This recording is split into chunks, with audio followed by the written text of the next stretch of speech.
Marcus books overflowed with people from all over the Bay Area to meet BET Tonight's host Tavis Smiley. Some of them had different reasons for coming. For the women that are here because he looks good.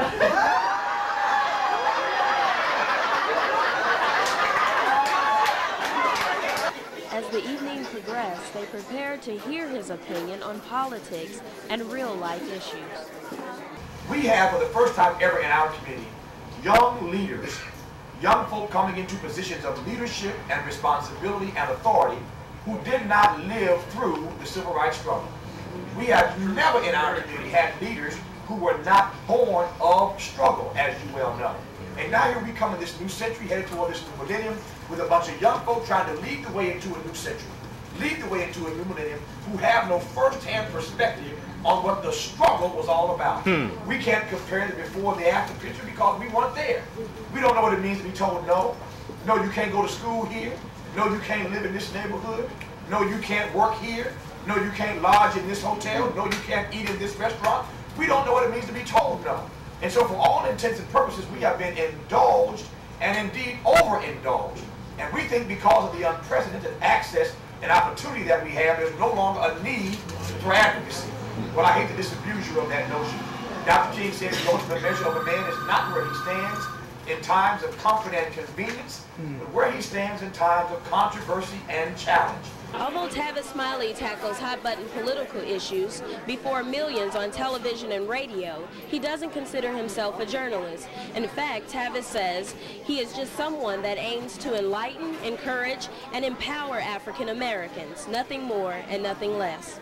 When you say you're a journalist, it assumes that you're trying to be fair and balanced in some sense of the word, and I'm not.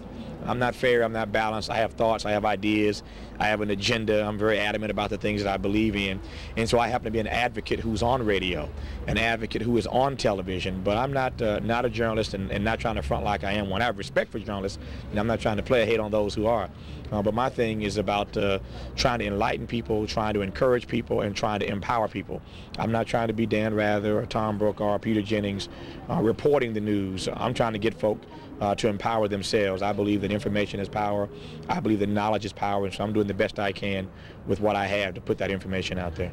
Smiley also says African Americans can create change by picking up where past leaders left off. I quite frankly am tired of hearing people say that they can't make a difference, that my one vote, my one fax, my one email, my one letter, my one whatever doesn't make a difference. That's nonsensical.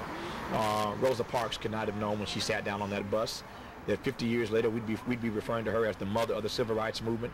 How could Nelson Mandela have possibly known he'd ever come out of prison alive, let alone stay there 27 years, come out and be elected the first black president of South Africa? The point is that, again, I believe in the power of the human spirit. I figure if it ain't God, we ain't got to fear. If it ain't God, there's nothing we cannot fix, nothing we can't turn around, nothing we can't make better. The question is whether or not we have the willpower to make that happen. According to Smiley, his book, Doing What's Right, can aid the reader in discovering their true passion.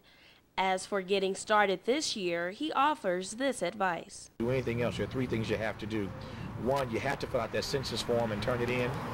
Number two, you have to register to vote and participate in the process come election day in November. There's so much riding on the elections this year, so much riding on the census, and we got to get folks to take stock of that and to recognize that while we can moan and groan and complain about a lot of stuff, a lot of this has to do with whether or not we're going to actually get involved and try to make a difference. In Oakland, Anita Morgan for KMTP's Newsnight.